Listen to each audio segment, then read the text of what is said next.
High বন্ধুরা, কেমন আছেন? নিশ্চয়ই ভালো আছেন, আমিও ভালো আছি। তবে আপনাদেরকে আজকে এই গরমের মধ্যে কি কি রান্না হচ্ছে সেটা শেয়ার করব। আর গরমে আমার মায়ের অবস্থা ভীষণ খারাপ।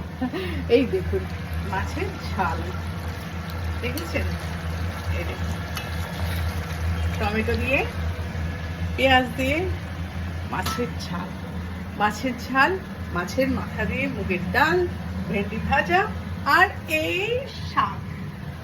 এই শাকটা যতদিন পাওয়া যাবে রত্না ততদিন খাবে।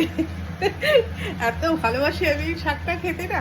তো এই ভাতটা হয়ে গেছে আর এটা আমার নাতি খাবার সেদ্ধ হচ্ছে। তো এই হচ্ছে আজকে আমার রান্নাঘরের কাজ।